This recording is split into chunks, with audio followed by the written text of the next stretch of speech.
Hello to Gregory Lopez, Greg Lopez from New York City. We're having a conversation today about Stoicism and Buddhism. I have the honor to have you as a guest in my podcast, and I'll introduce you first. Your main interest involved in Stoicism and philosophy. Stoic philosophy. You're founder of the NYC Stoics, co-founder of the Stoic Fellowship, on the team of Modern Stoicism, and on the faculty of Stoa Nova. You organize you participate in Stoicons, and finally you have a new book co-wrote it with Massimo Poliucci and Meredith Alexander Kuntz. This book, Beyond Stoicism, I highly recommend it. I'm halfway through and I'm loving every page of it. And first, I would like to ask you, first, I welcome you to the podcast, and I would like to ask you, how is it to co-wrote with two other people? It's probably experience by itself. Yeah, well, thanks for having me, Brock. It was pretty straightforward. Massimo and I found out a good pattern to kind of co-write these kinds of books with our previous book, which is in the US is entitled A Handbook for New Stoics. And so what we did was Massimo, the books, both the last book as well as the current book, are kind of broken up into natural sections. So the previous book, Massimo wrote the theory around stuff, and I actually wrote the practices. And so since each chapter in the old book was like that, we carried that over to the new book, which is quite different in some senses because the new book goes over much more than just Stoicism, which is part of the reason why it's called Beyond Stoicism. But also each chapter is broken up again naturally, where we each took our own sections for the most part, with a vignette being written by Meredith, where she fleshes out how an ancient philosopher that's being the focus of the chapter would have lived their lives, and she drew from ancient sources in order to be accurate where possible, although sometimes it's not possible because we don't know enough, so there was some creativity there as well. Then Massimo wrote the theory sections, and I again wrote the practice sections. So the workflow was pretty easy, even though Meredith lives in California and Massimo and I live in New York, but we were able to work asynchronously by just kind of turning the parts out. And then we had one person edit each chapter for flow, so it had a similar voice. And we worked out the epilogue and the introduction in a little bit different way. But for the most part, it was pretty smooth. And we all had our own strengths and talents that we brought to the situation. So division of labor sometimes leads to good results. Yeah, and it is quite practical. I mean, now I'm learning that's your part.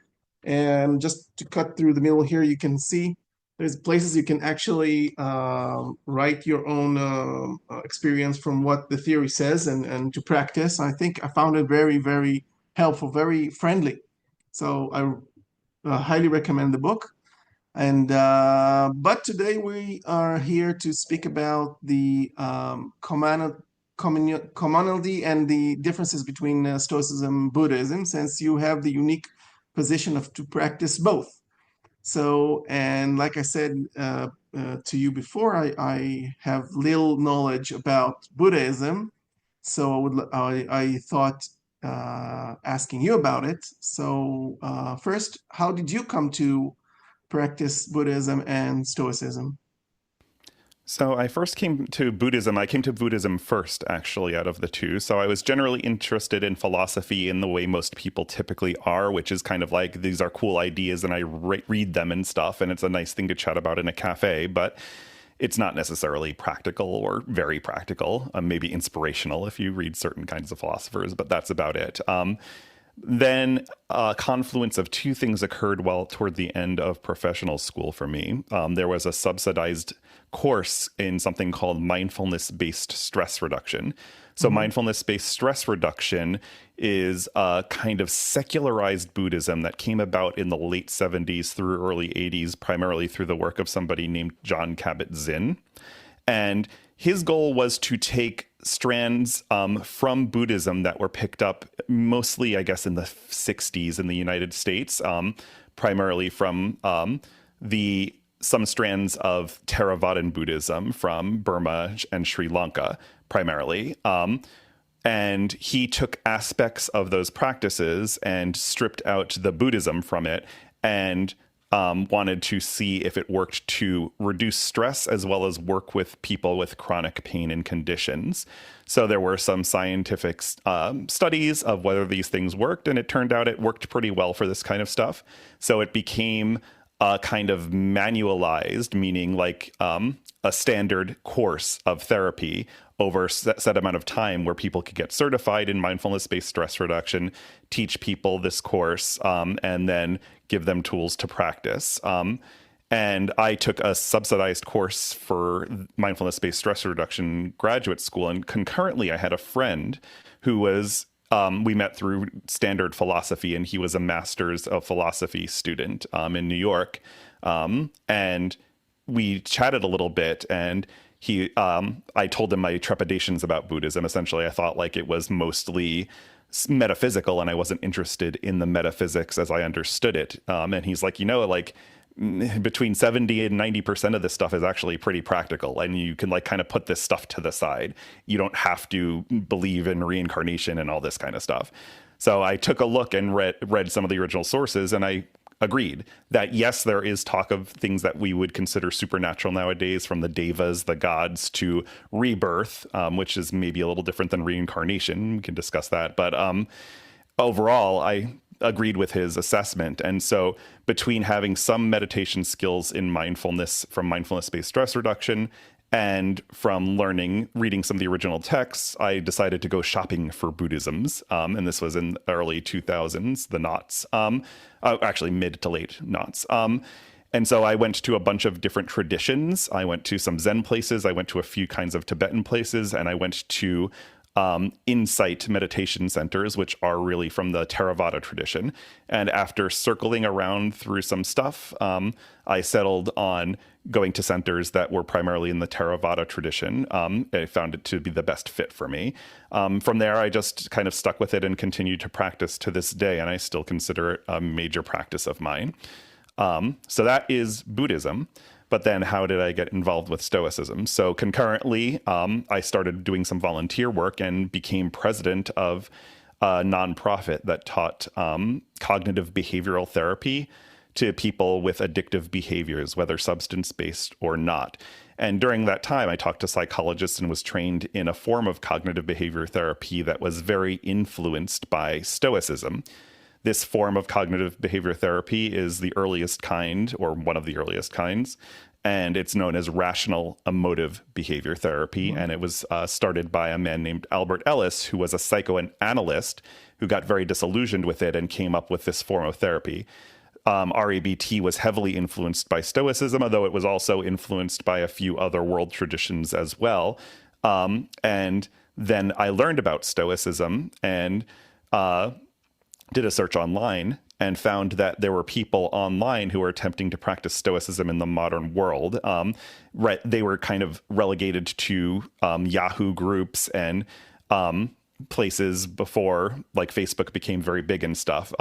So they were trying to practice online. And in 2013, I already kind of began to see the limits of social media and decided I wanted to start studying this stuff in person. So I founded the New York City Stoics in 2013 and just to kind of read stuff. And then soon I met Massimo. Massimo came to one of my New York City Stoics groups when he heard about Stoicism through the work people at Modern Stoicism were doing and running Stoicon in the UK.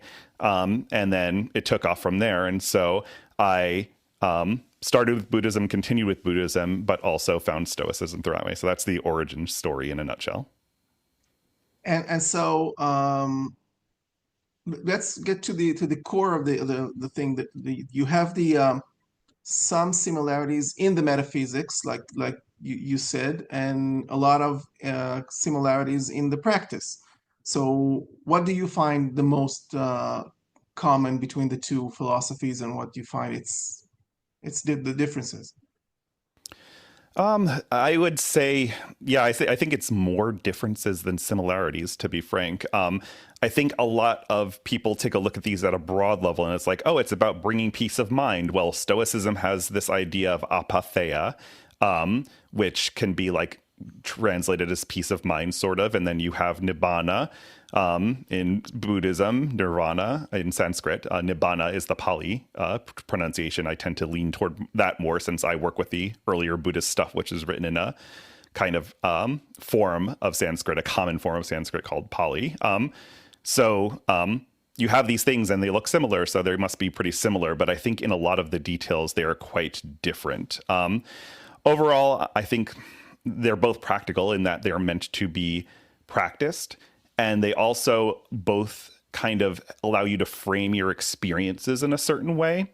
And so if you adopt the mindset and continually try to practice framing your experience in certain ways, then you get better and you may see the effects of it. So for instance, just to make this more solid, you can kind of look and frame things, your moment-to-moment experience in Buddhism, using what are called the 3 marks of existence, impermanence, unsatisfactoriness, and non-self, to look at your moment-to-moment experiences as at least one or more of those things. So for instance, if you have a pain, you could pay attention to the pain and notice that it's not a constant thing, but it kind of shifts and you can't even really draw a border around it. And then you watch how it moves. And that is impermanence, for instance. You could also see how you could watch the pain, and that's non-self. The pain is not really part of you. It's actually a separate thing. And you could frame your experience that way. In Stoicism, you could also frame experiences in a way that is, like, for instance, using Epictetus's dichotomy, for instance, his fundamental rule that some things are up to me and things are not. So you can say, oh, I have a pain. That's not up to me. I didn't choose it. So therefore, I'm going to not bother with it. So one commonality is they both offer frameworks. They do have peace of mind as an aspect, although Buddhism's emphasis on peace of mind is much bigger than Stoicism's, which a lot of people who are new to Stoicism find surprising because they come to Stoicism in part for being resilient and for peace of mind. That's a side effect of Stoicism, in my view, not the actual goal. And they also focus a lot on, they actually both have a very similar view of what is up to you. The Buddha actually mentions this specific thing, and that's his argument in one sutta for what is not self. He said, if your body was yourself, you would be able to control it at will. You could grow your hair 10 feet long and then suck it back in, and you could do all this stuff, but you can't. So your body is not you. And he goes through other aspects of our mentality and says, this is not you either. You could feel certain ways if you turn on a dime. If you step on a nail and you start bleeding, you could instead think of it as an orgasm and it would be fine, but you can't do that. So that's not up to you either. So Stoicism and Buddhism both seem to have similar views of not self. They think most things are not up to you, both Stoicism and Buddhism. One of the differences is that Stoicism thinks a tiny, tiny bit of your mind is up to you and is in fact the real you, whereas Buddhism says nothing at all is. And so there is a difference there, but 99% of the things you point to in the world or phenomena that you point to in the world, Stoicism and Buddhism would both say, yep, that's not you, that's not up to you. So those are the main similarities, I would say.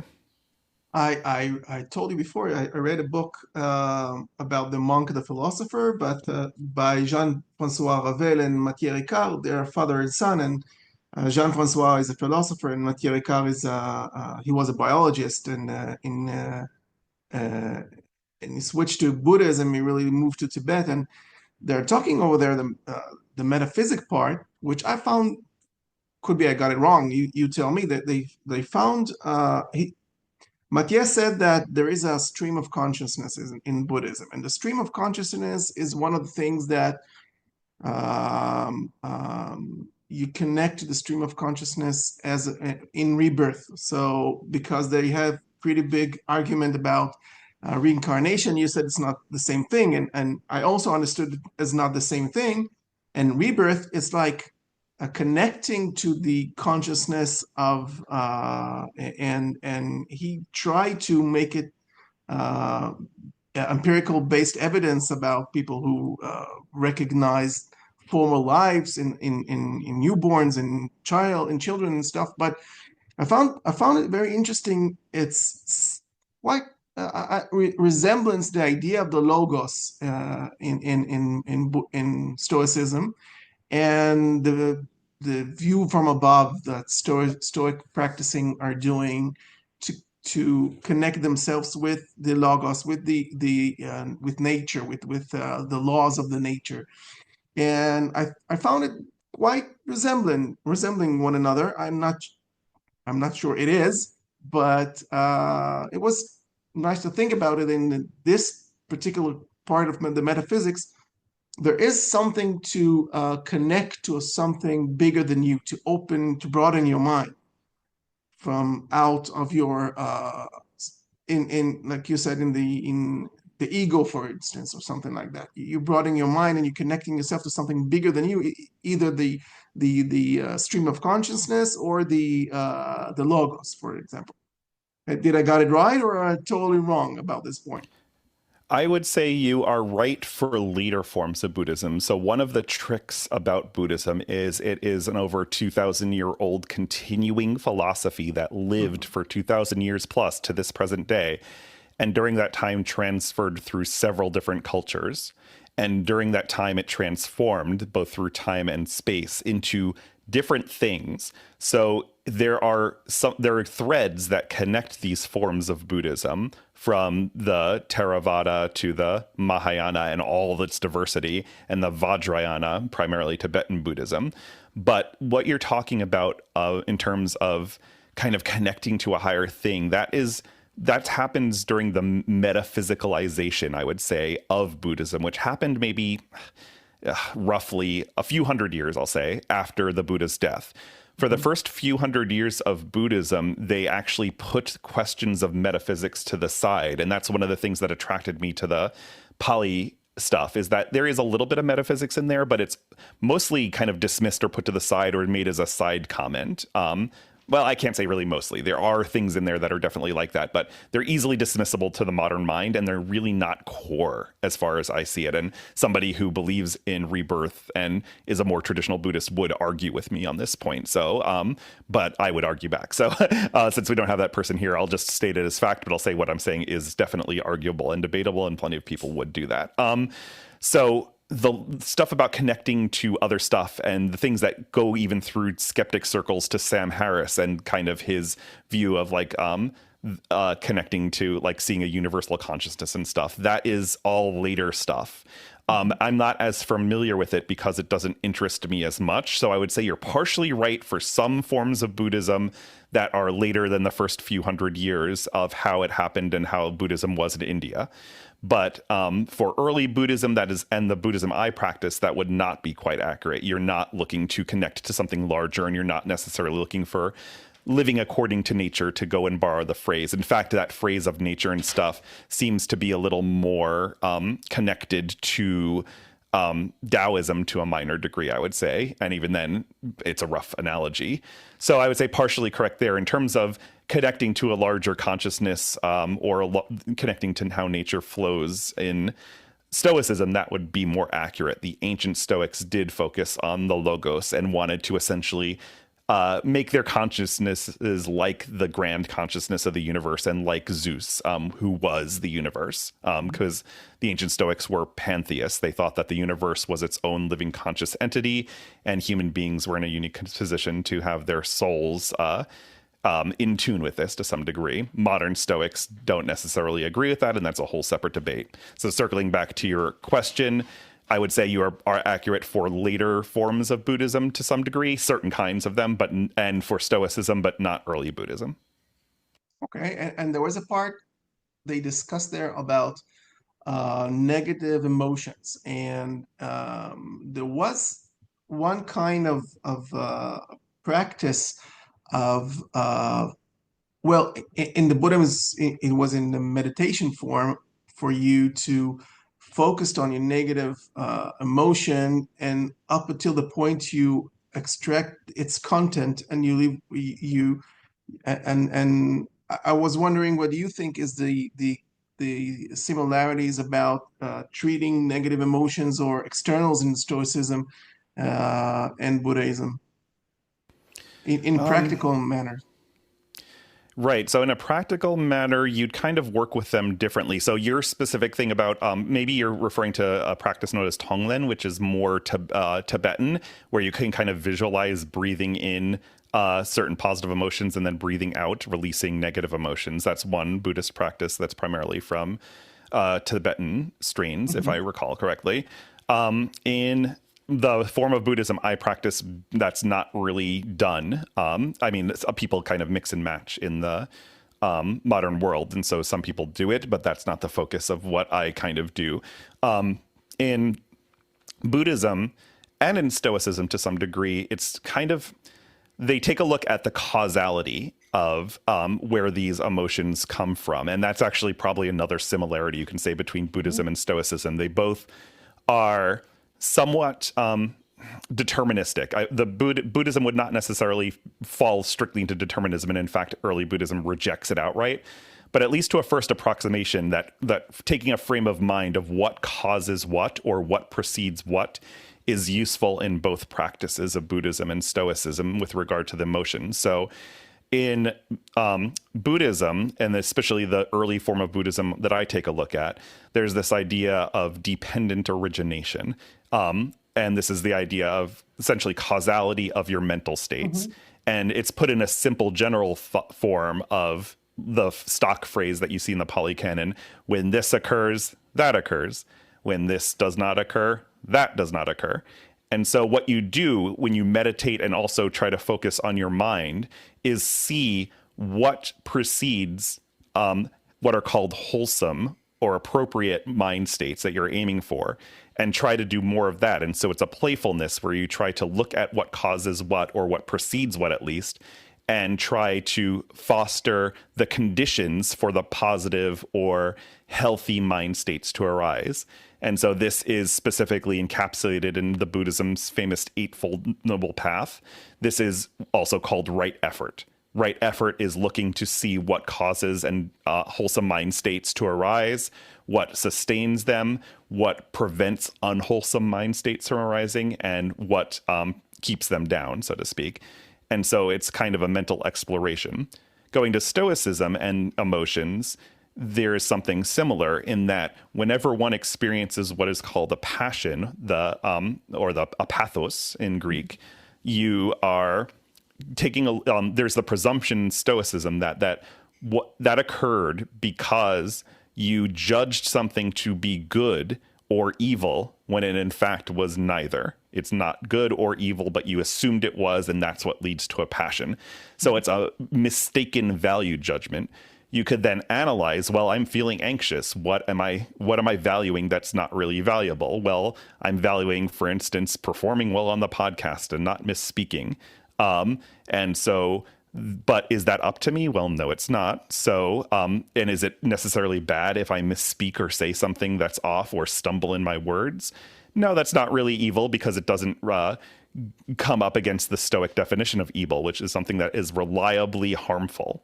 The only thing that's reliably harmful is my character, and that has nothing to do with my character. Therefore, it's not evil, and it's nothing to me, is how a Stoic would phrase it. So there's this kind of experimental feel in Buddhism where you kind of look at causes and conditions, at least early Buddhism, and try to see what causes wholesome mind states and not wholesome mind states. And there's a sophisticated psychology behind how to analyze a little more appropriately. And in Stoicism, you also take a look and see what precedes your passions and see what you're valuing. So there is a causal analysis sort of in both. How you do it is quite different. Stoicism is much more analytic. You could write it down and stuff. Buddhism is more you observe and gently note. You don't necessarily journal, although you could bring that in, but that's not traditionally how it's taught. So there is a similarity on how they both process negative emotions through causality, in short. There are some modern Stoics that called the Buddhist mindfulness as they equated with the Stoic prosoke, the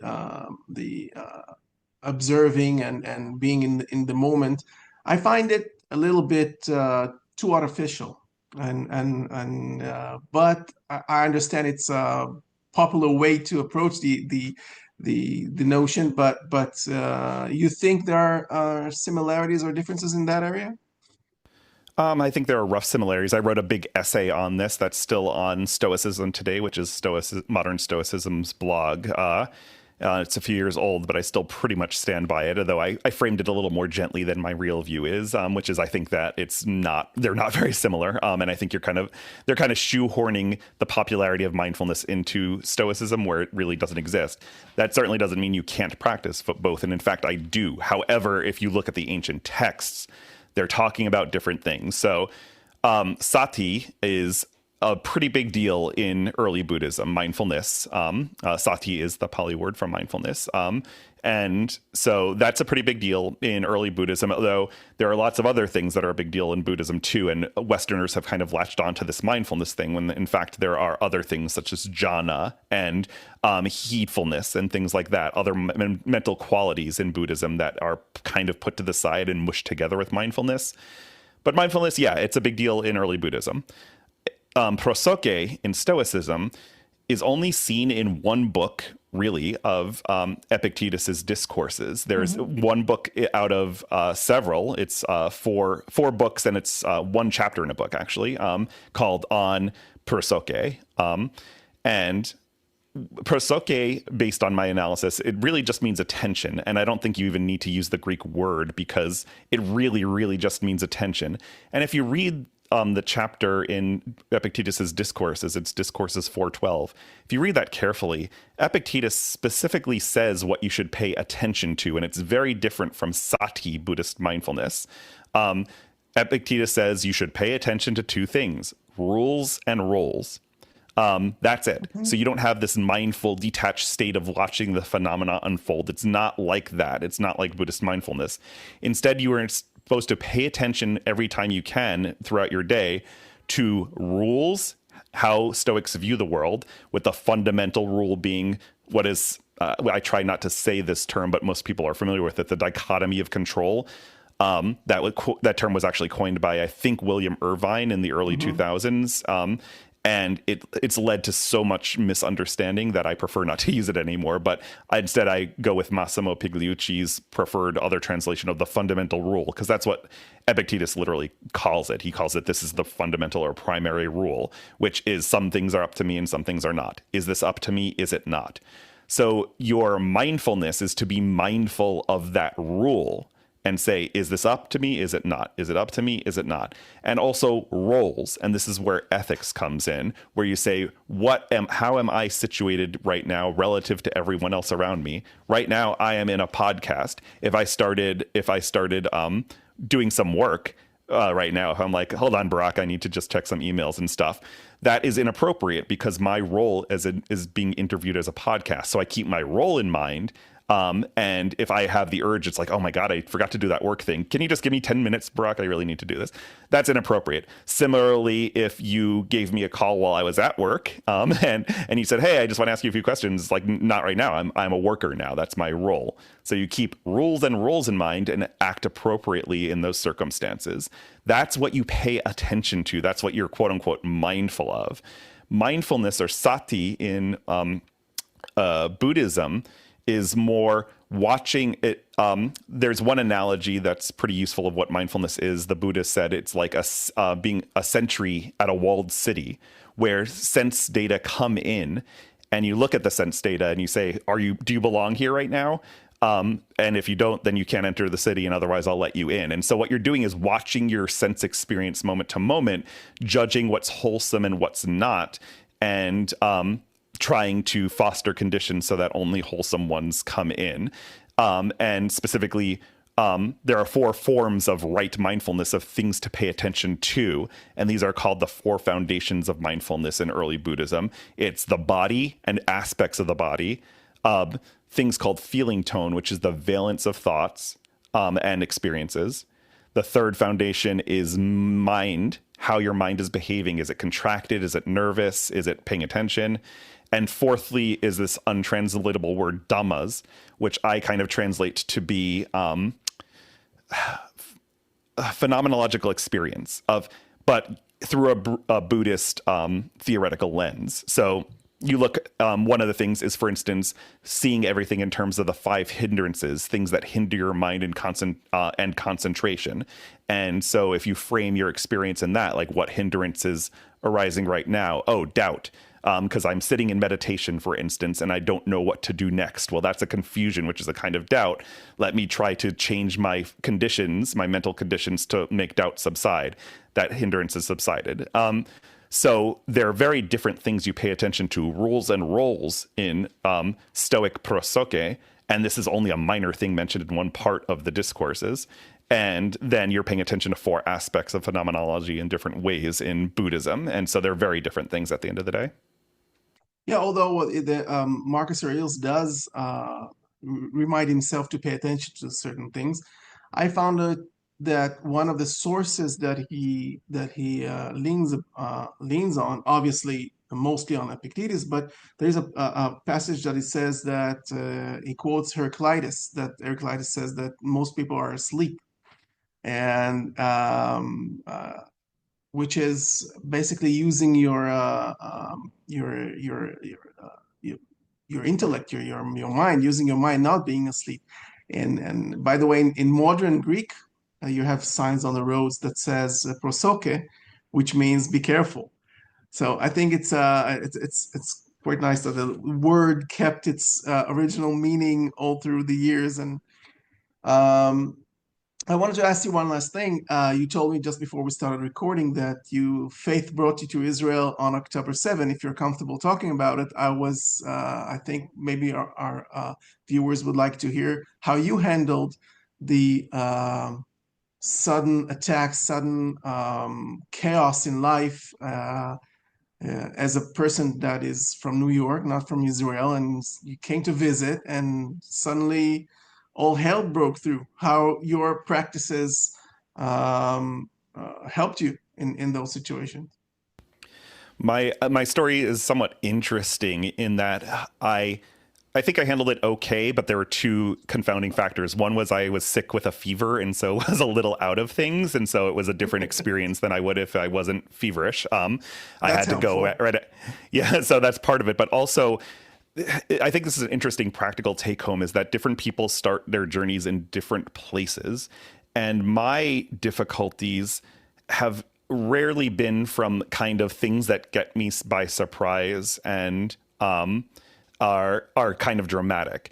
So those things, for some reason, don't bother me, or they don't really get to me too much. And also, it was very helpful. It would have been different if I were in the South. I was in Tel Aviv at the time, so my experience was, quite different, and to a lesser extent than other people who are like at the Nova Festival and things like that, clearly. So I can only speak to what I lived through, and I can't predict how I would behave in the future. I don't claim to be a sage or a good person or anything. But but it's an interesting lesson in another way, in that I was not highly upset by it, in that I didn't experience like a mental breakdown personally because of it. But I already was like that. I'm weird in a different way, in that if I get a big unexpected bill, which I could still probably afford, I will get anxious. It's like, oh man, this is going to wipe out my savings, or why is this the case? So I have, my problems are in the petty domain, and I have to work on that. And that's the interesting thing about all of this, is that different people will start in different places. And so I think I handled things okay while there, but I don't take credit for it, because I was already built that way. But then if somebody comes along and sees me opening a bill and it's a surprise bill, and then I calmly put it down, that was a victory for me personally, because I worked on that. So rather than talk about my personal experience on October 7th in that way, I think that's a nice take-home lesson, is that different people start in different places, and it also helps one be less judgy of others, because somebody who shouts in a restaurant and who's practicing stoicism, they're yelling at a waiter, maybe a year or 2 ago they would have been physically violent with the person, but they've calmed down, and this is calmer. And so that's a useful thing, and this is a little bit more of a Stoic practice, but it's concordant with both, is to like, you don't know where a person's been and what their strengths and weaknesses are. So if you see a perceived weakness, they may have actually made a lot of progress and you don't know. Yeah. And so that's a Stoic practice I take, and that's from Marcus Aurelius. It's like, you don't know what's in that person's mind. Maybe they're doing it intentionally because they have experience with this person. Maybe they're not angry. You don't know their psyche. So therefore, maybe they're just pretending to be angry, and that is actually effective because they know this person perhaps steals, this waiter steals or something like that. Who knows? But the fact is, when you see outward behavior, you don't know the entire person's psyche. So why judge over it? Because that's where all of our actions come from. And according to both Stoicism and Buddhism, that's what really matters at the end, your internal state, not the external behavior. Yeah, so I totally agree that the place you start, has a lot of meaning, and also your example, you can also say it's choose your evils. So I think you can choose your downsides. It's actually better than the ones that could have been. Yeah, so not to let it be. As it is, not to be indifferent to it, but yeah, you can choose. It's some kind of comfort that is your vices. I want to thank you for being on our podcast. It was very interesting. We could probably talk about it for hours, and I hope to maybe one day have you again. Sure. Thank you for having me. Sure. Have a great evening in New York.